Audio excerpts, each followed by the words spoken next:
Hello students, मैं अंकुर बबेले आप सभी का स्वागत करता हूं मैग्नेट ब्रेन्स हिंदी पर। मैग्नेट ब्रेन्स हिंदी एक ऐसा प्लेटफॉर्म है जो हिंदी माध्यम की कक्षा 6 से लेकर कक्षा 12वीं तक का संपूर्ण पाठ्यक्रम निःशुल्क में उपलब्ध करा रहा है, वो भी सीबीएसई, एनसीईआरटी और दूसरे स्टेट बोर्ड के अनुसार। मैग्नेट ब्रेन्स मतलब है फ्री एजुकेशन, अर्थात यहां पर ऐसा नहीं होता कि आपको 2 चैप्टर फ्री पढ़ा दें फिर आपसे कहेंगे आप हमारा कोई कोर्स खरीद लो या कोई सब्सक्रिप्शन परचेज कर लो। तो आपको यहां पर सभी वीडियोस, पूरा कंटेंट मिलता है बिल्कुल फ्री में, बिल्कुल मुफ्त में। तो आपको इसके लिए कोई भी पैसा देने की जरूरत नहीं होती है। चलिए हम देखते हैं कि हम इस वीडियो के माध्यम से क्या देखने वाले हैं। हम इस वीडियो के माध्यम से स्टार्ट करने वाले हैं, हमने जो अपना चैप्टर कंप्लीट किया था कक्षा 9वीं की इतिहास का चैप्टर नंबर 3, इसमें हमने नास्तीवाद और हिटलर के उदय को कंप्लीट कर लिया था। तो हम इसी के अंतर्गत ये देखने वाले हैं कि इसके जो मानचित्र आधारित प्रश्न होंगे वो हम इसमें देखेंगे, क्या क्या इसमें मानचित्र आधारित प्रश्न हो सकते हैं। जिनने भी इसके वीडियो नहीं देखे हैं तो आप हमारी वेबसाइट magnetbrains.com पर जाकर आसानी से सभी वीडियोस को देख सकते हैं। आपको वीडियो प्राप्त करने के लिए आप हमारे सोशल मीडिया प्लेटफॉर्म को भी यूज कर सकते हैं, फेसबुक है ना, इंस्टा, टेलीग्राम, ये सारी जगह पर भी आपको मैग्नेट ब्रेन्स अवेलेबल है। आप मैग्नेट ब्रेन्स @magnetbrains सर्च करेंगे तो आपको सारी जगह पर मैग्नेट ब्रेन्स मिल जाएगा। तो वहां से भी आप हमारे वीडियो को एक्सेस कर सकते हैं, डायरेक्ट वेबसाइट पर जा सकते हैं, यूट्यूब पर जा सकते हैं। क्लियर ये बात? चलिए स्टार्ट करते हैं, देखते हैं। तो सबसे पहला प्रश्न आता है कि विश्व की, है ना, विश्व के मानचित्र पर द्वितीय विश्व युद्ध के प्रमुख देशों, है ना, प्रमुख शक्तियों की पहचान करें। तो उनमें सबसे पहला, इसमें 2 टाइप के प्रश्न आपके बनने वाले हैं। तो सबसे पहली बात आएगी कि इसमें किसको हमें बताना है, ए टाइप में ध्रुवीय शक्तियों को, ध्रुवीय शक्तियों को, है ना। ध्रुवीय शक्तियों के अंतर्गत 3 देश आएंगे, जर्मनी, इटली और जापान। जो ये देश लड़े थे, है ना, और इनके विरोध में जो लड़े थे उनको कहा गया था मित्र राष्ट्र, जिनमें आप देखेंगे इंग्लैंड, रूस, फ्रांस और बाद में अमेरिका भी उनका सहयोगी बन गया था, तो उनको मित्र राष्ट्र कहा गया था। तो ऐसे देशों को पता करने के लिए कि ये देश कहां पर होंगे, तो सबसे पहले हमें महाद्वीपों की जानकारी होनी चाहिए कि कौन सा महाद्वीप है। फिर हम देशों को ढूंढेंगे कि भाई ये किस महाद्वीप के अंतर्गत है। क्लियर ये बात? तो ये मैप आप देख पा रहे होंगे, तो इसमें हम देखेंगे भाई, हम एक एक करके महाद्वीप को देखने की कोशिश करें। ये वाला जो महाद्वीप है इसको आप क्या कहेंगे, इसको कहेंगे आप उत्तरी अमेरिका, है ना। आप क्या कहेंगे, कहलाता ही है ये, तो क्या कहलाएगा ये, उत्तरी अमेरिका, है ना, उत्तरी अमेरिका। ये वाला मैप क्या कहलाएगा, इसको कहा जाएगा दक्षिणी अमेरिका। क्या कहलाएगा, दक्षिणी अमेरिका।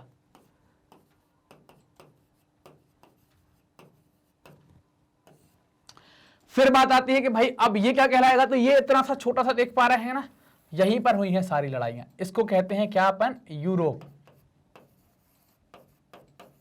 इसको क्या कहते हैं, ये कहलाता है यूरोप। ये नीचे वाला क्या कहलाता है, इसको कहा जाता है अफ्रीका। ये क्या कहलाता है, अफ्रीका। इसको क्या कहते हैं, बाकी का जो बचा हुआ है ये क्या कहलाता है, तो इसको कहा जाता है एशिया। क्या कहलाता है, एशिया। और ये क्या कहलाता है, इसको कहा जाता है ऑस्ट्रेलिया, जो क्रिकेट खेलती है, ये ऑस्ट्रेलिया। तो ये महाद्वीप हैं जिन पर आपको देश देखने को मिलेंगे। एक और महाद्वीप है नीचे, इसको अंटार्कटिका कहा जाता है, वहां पर कोई देश नहीं है, तो इसलिए हमने उसको यहां पर देखा नहीं है। अब जो भी देश आएंगे तो वो इन्हीं महाद्वीपों में से कहीं होंगे। तो हमें अगर देश का महाद्वीप पता चल जाएगा कि वो देश किस महाद्वीप के अंतर्गत स्थित है, तो हम आसानी से वहां तक पहुंच पाएंगे, है ना। तो ये हमें पता करना पड़ेगा, तो फिर हम क्या होगा, आसानी से वहां तक पहुंच जाएंगे। क्लियर ये बात? तो अब बात आती है कि भाई आपको बताना है कि ध्रुवीय शक्तियां कौन कौन सी हैं। हालांकि इनने यहां पर मार्क भी कर दिया है कि ए नंबर पर ये बताइए क्या है, बी पर ये बताइए क्या है, और ये तीसरा इन्होंने बता दिया कि ये बताइए आप क्या है। तो ऐसा इनके द्वारा मार्क भी कर दिया गया, तो आपको मार्क करके भी मिल सकते हैं। जैसे इनके द्वारा ये डाला गया है कि ए का 1 बताइए, ए का 2 बताइए, है ना, और ए का 3 बताइए, कहीं होगा यहां पर, ये है ए का 3 बताइए। तो इनके नाम आपको बताना है, ऐसे मार्क कर कर भी दे सकते हैं। हम क्या है, डायरेक्टली देख लेते हैं कि भाई हम जब सीधे पहुंच जाएंगे, हमको सीधे देश पता चल ही जाएगा, तो मार्क करने में भी हमें कोई तकलीफ नहीं होगी। तो अब ये ध्रुवीय राष्ट्र ने पूछा है, तो ध्रुवीय राष्ट्रों में राष्ट्र आप सबसे पहले जान लो कौन कौन से हैं। तो ध्रुवीय राष्ट्र के अंदर एक तो आपको जर्मनी, जो बॉस था इनका, मतलब जो विश्व युद्ध के लिए जिम्मेदार था, जहां का हिटलर भी था, आप सबने हिटलर वाला चैप्टर पढ़ा ही है, जर्मनी है। फिर इसका एक दोस्त है जापान, और इसका एक दोस्त है इटली। ये 3 देशों को कहा गया है ध्रुवीय राष्ट्र। तो हमें ये 3 देशों को ही मार्क करना यहां पर। ऐसा भी कई बार आ सकता है कि आपको मार्क करके दे दिया जाए, जैसे ये कह दिया जाए कि भाई ऐसा बना दिया और यहां पर लिख दें कि भाई ए का 1, जैसे यहां पर दे दें अपन 1 2 3, ऐसे कुछ कर दें, या यहां पर मार्क कर दें कि भाई ए बी सी डी, आप ऐसे कुछ बताएं, है ना, ऐसा कुछ कर दें। तो हम मार्क करने की कोशिश ना करके हम सीधा देश समझेंगे, ताकि अगर मार्किंग भी होगी तो हम आसानी से लगा पाए, है ना। यहां पर उन्होंने लगा दिया कि भाई इसको बताइए, फिर उन्होंने कह दिया कि भाई इसको बताइए, है ना। और एक देश आ गया जिसको क्या कह दिया, इटली, ये वाला देश, ये वाला जो देश है इसको क्या कहते हैं, इटली कहलाता है ये। इसको ने मार्क कर दिया कि भाई इसको बताइए। तो अब हमें ये तीनों देश बताने हैं, तो जर्मनी, जापान और इटली। तो हम क्या करें, सबसे पहले हम ये जानने की कोशिश करेंगे किस महाद्वीप में है। तो जर्मनी जो है वो किस महाद्वीप में है, यूरोप के अंदर है। जापान किस महाद्वीप में है, तो वो एशिया के अंदर है। और इटली किस महाद्वीप के अंदर है, यूरोप के अंदर है। तो एशिया के अंदर जापान है, तो एशिया के अंदर जापान सबसे पूर्व में देखने को मिलेगा। जो ये हम देख रहे हैं ये क्या है आपका, तो अपन यहां टिक कर दें क्या, जापान।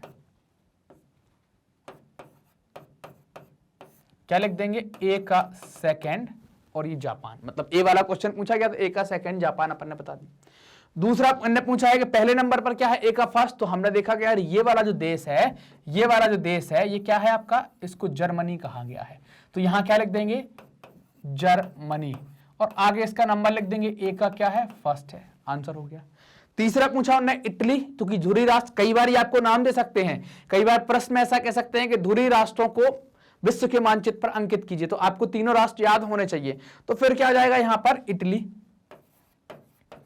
ये क्या हो जाएगा, इटली, ए का 3, तो ये इटली हो जाएगा। तो ऐसे आपने क्या कर दिया, यहां पर ये तीनों धुरी राष्ट्रों को मार्क कर दिया। समझ में आई ना बात, कैसे मार्क करना है, कैसे यहां पर ढूंढेंगे। तो ये ढूंढने वाली बात अपन पिछले चैप्टर के अंतर्गत भी देख चुके थे, कैसे देखेंगे कि इटली कैसे आएगा। तो इटली ये भूमध्य सागर के अंदर घुसा हुआ है, तो उसको आप इटली देखेंगे।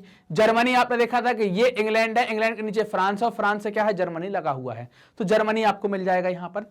और फिर जो जापान है वो एकदम पूर्व में आप देखेंगे, इंडिया वाले मैप, इंडिया वाले महाद्वीप के अंदर, जिसको आप एशिया महाद्वीप कहते हैं। तो इंडिया वाले महाद्वीप में सबसे, आप जैसे ही इस तरफ मुंह करेंगे तो राइट हैंड साइड पर सबसे आखिरी में जो देश बच रहा है यहां पर, उसको क्या कह देते हैं, जापान कह देते हैं। तो ये पूर्व में स्थित है ना, तो ये जापान हो गया यहां पर। तो ये बात क्लियर यहां पर एकदम स्पष्ट है ना, जापान पूर्व में है, इस कारण से इसको उगते सूरज का देश भी कहते हैं ना, ये याद भी रखना आप लोग, कभी काम में आ जाए। अगला है कि इसमें पूछा है इन्हें मित्र शक्तियों को बताना है आपको। मित्र शक्तियों में कौन कौन था, यूनाइटेड किंगडम था, फ्रांस था, रूस था जिसको यूएसएसआर कहा जाता था, यूनाइटेड स्टेट ऑफ सोवियत रसिया, और एक यूएसए है जिसको संयुक्त राज्य अमेरिका कहा जाता है, या यूएसए कहते हैं, यूनाइटेड स्टेट ऑफ अमेरिका कहलाता है। तो ये 4 देश क्या थे, मित्र शक्तियों में थे। अमेरिका बाद में शामिल होगा, शुरू में 3 इनके साथी हुआ करते थे। तो अब इसके अंतर्गत हमें बताना है कि भाई कौन सा ऐसा देश है या कौन से ऐसे देश हैं जो मित्र राष्ट्र कहलाया करते थे। क्लियर ये बात। तो अब इस मैप के ऊपर भी देख रहे हैं ना, ये तो बना दिए, तो ठीक है, हौच पौच हो रहा है थोड़ी सा, ये थोड़ा सा क्लियर मैप है। तो इसमें 4 देश मित्र राष्ट्रों में अपन ने नाम लिख लिए, कौन कौन से हैं। एक तो यहां पर लिख लेते हैं कि सर इंग्लैंड है, जिसको यूनाइटेड किंगडम कह रहे हैं। फिर दूसरा फ्रांस है, तीसरा रूस है, आज का रूस है जिसको पहले पूर्व सोवियत संघ रूस कहा जाता था, और फिर चौथा यूएसए है। सबके महाद्वीप निकालने की कोशिश करेंगे। यूएसए जो है वो किसमें है, नॉर्थ अमेरिका के अंतर्गत आता है। बाकी के ये तीनों किसमें आएंगे, यूरोप के अंदर आएंगे। रूस जो है वो यूरोप और एशिया दोनों में फैला है, लेकिन अपनी गणना वो यूरोप में करवाता है। तो सबसे पहले हम इकलौते वाले को ढूंढने के भाई नॉर्थ अमेरिका। तो नॉर्थ अमेरिका का मैप हमको पता है कि यार ये है नॉर्थ अमेरिका का मैप। नॉर्थ अमेरिका के मैप में ये ऊपर वाला ये वाला जो इलाका है इसको कहते हैं कनाडा। तो ये तो अमेरिका है नहीं, ये उस कनाडा के नीचे क्या आता है, ये है यूएसए। तो हमने ये मार्क कर दिया यहां पर कि देश बताना है, तो अपन ने क्या कर दिया, बहुत आसानी से मार्क कर दिया। या तो यहां पर आप यूएसए लिख देंगे, या फिर ऐसा करेंगे कि भाई आप डॉट बना देंगे, और डॉट बनाकर यहां क्या कर देंगे कि सर ये यूएसए है या संयुक्त राज्य अमेरिका। यूएसए लिख देंगे या संयुक्त राज्य अमेरिका। संयुक्त राज्य अमेरिका लिखेंगे ज्यादा अच्छा, क्योंकि हमारा माध्यम हिंदी है। इंग्लिश होगा तो हम यूनाइटेड स्टेट ऑफ अमेरिका लिख देंगे। क्लियर ये बात। फिर अब ये 3 आए, इंग्लैंड, फ्रांस और रूस। इनको कैसे ढूंढा जाए। इंग्लैंड और फ्रांस और रूस को ढूंढने के पीछे क्या कारण है, या कैसे हम इसको ढूंढे, तो देखिए कैसे ढूंढते हैं। इंग्लैंड कई बार बताया है कि ये वाला जो बदख जैसा बैठा हुआ है ना, ये क्या है आपका, ये है आपका इंग्लैंड। तो इसको हमने बता दिया कि ये क्या है, इंग्लैंड, या इसी को कहते हैं यूके। ये क्या है, इंग्लैंड, या इसको कहते हैं यूके। और मैंने आपको बताया था कि इंग्लैंड से बिल्कुल नीचे देखेंगे तो ये क्या आ जाएगा, इसको कहेंगे फ्रांस, आपको बताया भी था। और फ्रांस के बगल में जर्मनी है तो वो हम धुरी राष्ट्र में टिक कर लेंगे, तो ये फ्रांस में लिख गया। दूसरा पूछ रहा है रूस, तो रूस तो ये बड़ा सा देश जो दिख रहा है सबसे बड़ा खाली सा, ये क्या है, इसको कह देंगे आप रूस।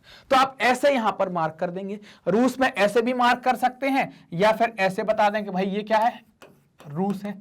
तो ये सारी चीजें हम इस तरीके से मार्क कर सकते हैं या इस तरीके से हम ये बता सकते हैं। तो हमने दोनों देश बता दिए, धुरी राष्ट्र बता दिए और मित्र राष्ट्र बता दिए। एक बार जल्दी से हम धुरी राष्ट्र और मित्र राष्ट्र को फिर से देख लेते हैं कैसे हमने यहां पर देखा हुआ था। क्लियर ये बात को। अब मित्र राष्ट्र में कौन, धुरी राष्ट्र में कौन कौन है, जर्मनी, जापान और इटली। जर्मनी, जापान और इटली, तो जापान है ये क्या है, जापान, जापान एक है जर्मनी, और इटली, तो इटली क्या है, ये है इटली। और ये क्या है, हमको चाहिए क्या, जिसको कह रहे हैं जर्मनी, तो हमने यूके से, इंग्लैंड से देखा नीचे, तो ये इंग्लैंड, इंग्लैंड के नीचे फ्रांस, और फ्रांस के राइट में गए तो ये क्या है आपका, ये है आपका जर्मनी। तो ये तीन देश क्या हो गए, इन तीनों को कहा गया है ये धुरी देश कहलाए। क्लियर ये बात। अब मैं कलर बदल के आपको दूसरे देशों से मार्क करवा देता हूं, पीला कलर ले लेता हूं, है ना।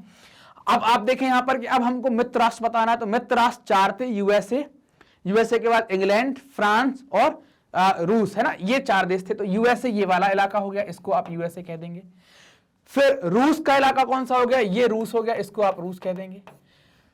फिर इंग्लैंड कौन सा हो गया, तो ये वाला जो देश है इसको क्या कहेंगे, इंग्लैंड। और इंग्लैंड के नीचे ये वाला देश कौन सा है, इसको कहेंगे फ्रांस। तो ये क्या हो गए, लाल से जो मार्क कर दिए हैं वो हैं सारे धुरी राष्ट्र, और पीले से जिनके नाम लिख दिए हैं वो हैं सारे मित्र राष्ट्र। तो क्लियर ये बात क्या, हम आसानी से इनके नाम नक्शे पर बना पाएंगे कि नहीं, बताइए जल्दी, बना पाएंगे कि नहीं, बना लेंगे ना। चलिए अब आगे अगले प्रश्न की बात करते हैं। तो अगला प्रश्न कहता है कि रूपरेखीय मानचित्र पर हमको ऐसे क्षेत्रों को बताना है जहां जहां पर जर्मनी ने क्या कर लिया है, विस्तार कर लिया है, जर्मनी का जो इलाका फैल गया है, कहां कहां पर जर्मनी ने कब्जा कर लिया था।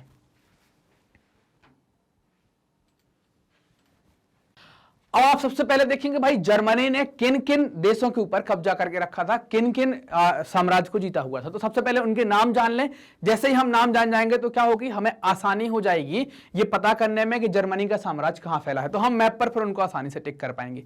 तो सबसे पहले तो आप देखना कि एक आएगा जिसको कहेंगे आप ऑस्ट्रिया, ऑस्ट्रिया के अलावा फ्रांस, फ्रांस के साथ बेल्जियम, बेल्जियम के बाद डेनमार्क, डेनमार्क के बाद पोलैंड,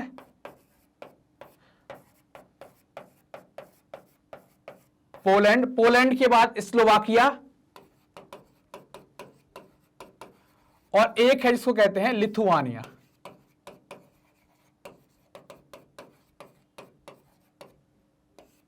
क्लियर। तो ये क्या है, ये इतने देश हैं जहां पर जर्मनी ने कब्जा करके रखा था। आप नाम याद कर लीजिए एक बार फिर से, Slovakia, Lithuania, Austria, France, Belgium, Denmark और पोलैंड, इन इलाकों पर उसने कब्जा करके रखा था। इनको ही आपको मार्क करना है।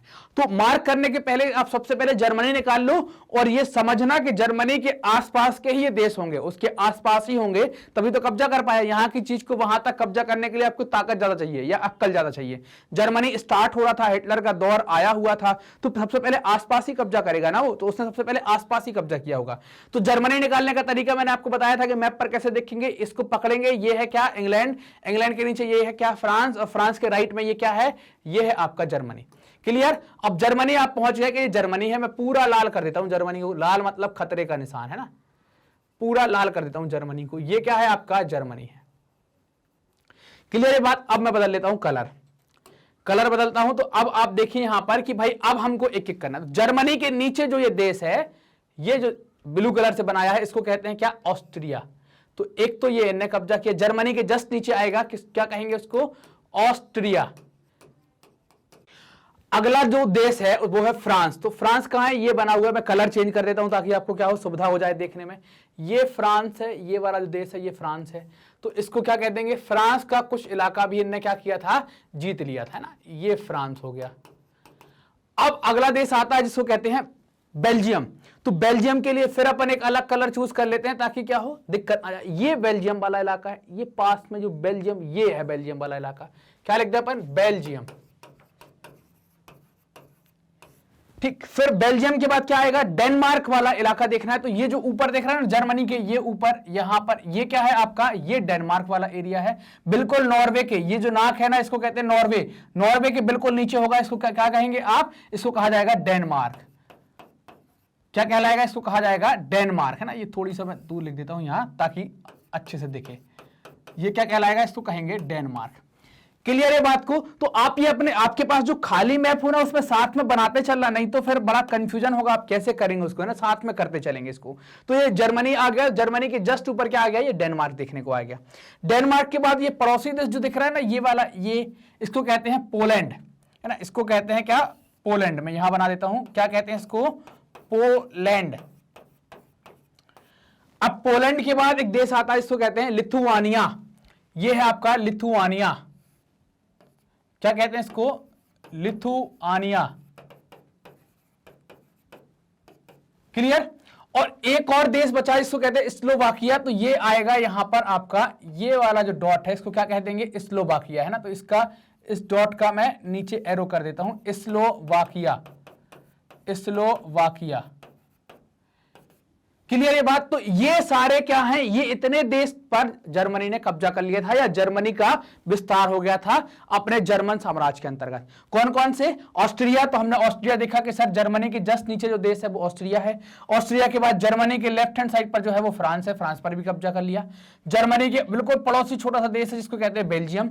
जर्मनी के बिल्कुल ऊपर लगा हुआ, जर्मनी से सीमा साझा करता, उसको कहते हैं डेनमार्क।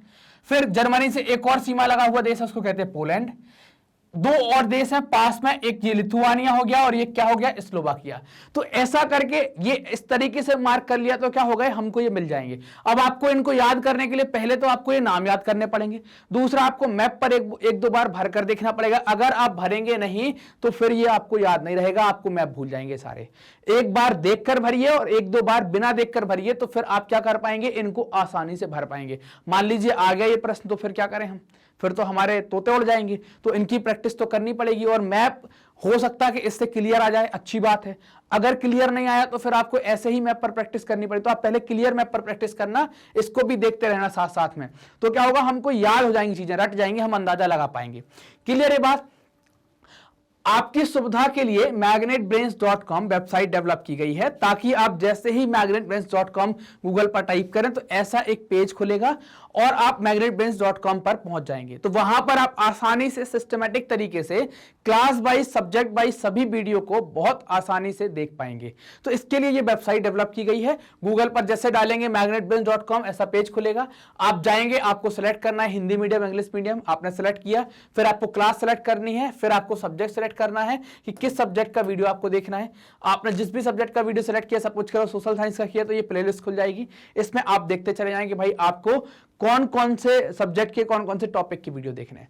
क्लियर है बात। तो आपको ऐसे वीडियो चलते हुए भी वहां पर। अब आप जानते हैं कि मैग्नेट ब्रेन्स हिंदी माध्यम की कक्षा 6 से लेकर कक्षा 12वीं तक का संपूर्ण पाठ्यक्रम बिल्कुल निःशुल्क में उपलब्ध करा रहा है। तो आपको यह पाठ्यक्रम प्राप्त करने के लिए करना क्या है, आप हमारे चैनल मैग्नेट ब्रेन्स हिंदी को सब्सक्राइब करें, जो भी वीडियोस आते हैं उनको लाइक करें और अपने दोस्तों के साथ शेयर करें, ताकि ज्यादा से ज्यादा लोग इसका फायदा उठा सके। और कमेंट कर भी जरूर बताएं कि आपको वीडियो कैसे लग रहे हैं। Thank you.